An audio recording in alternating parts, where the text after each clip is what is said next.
Hello, Christian Hacking here, reporting for CBR UK, bringing you the main abortion headlines from this week. Now, the main development, or should I say non-development this week, has been around the Northern Irish abortion regulation. Those of you who've been following the imposition of abortion on Northern Ireland may have had cause for false hope or confusion over the weekend, as claims in the media were saying that the regulation had been withdrawn or upheld, or that maybe the regulation would just fail because it expires in its time frame.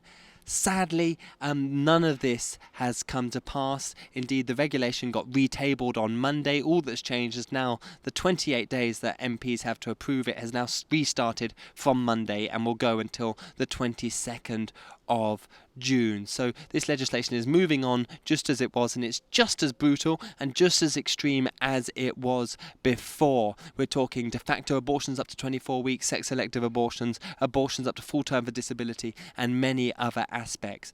We need to be writing to our MP about this. We've got a bit more time, but not much has really changed there.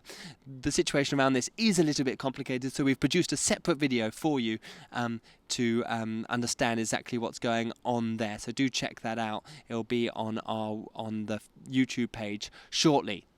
One good aspect of this week has been one person who stood out very publicly, who's been an ardent critic of the Northern Ireland abortion legislation, and her name is Heidi Crowder. For those of you who don't know who Heidi is 24 years old, she has Down syndrome, and she has called these laws hurtful and offensive. She told Westminster to reject these regulations, stating, and I quote, "Don't vote for more discrimination against people like me." Simultaneous to this, hard-working Heidi is actually taking the UK government to court for the way that we treat Down syndrome unborn babies. She is quite right to point out the gross immoral discrepancy by the fact that in the UK it's legal to abort a healthy child up to 24 weeks, but if that child has a disability like Down syndrome or cleft lip, you can abort them up to full term. So she wants to see that changed. And this isn't just abstract theory, I might add. In 2018, an astonishing 618 babies were aborted because of Down syndrome. 18 of those were aborted beyond 24 weeks. This must stop. So if you want to help Heidi in these legal efforts, do Google downright discrimination Heidi Crowder and offer your support.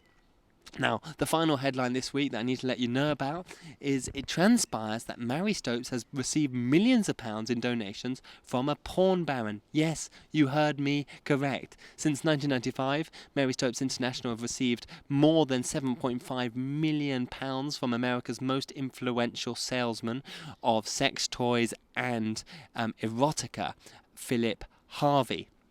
Now, why is this such an interesting headline? Well, it's a fascinating headline because these abortion providers advertise themselves as pioneers of women's rights.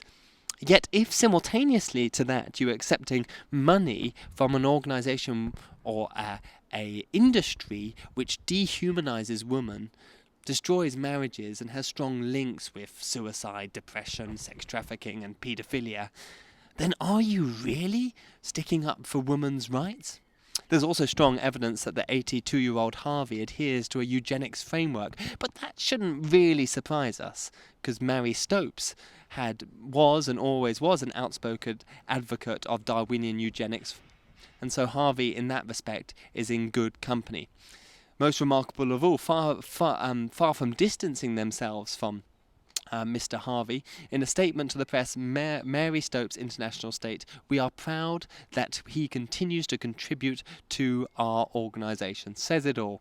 There you have it, a porn baron supporting a abortion industry, and yet no one's really blinking an eyelid. Except for the readers of the Daily Mail, that is. That's your news update with me, Christian Hacking. Do tune in next week at 5 p.m. for your latest abortion update.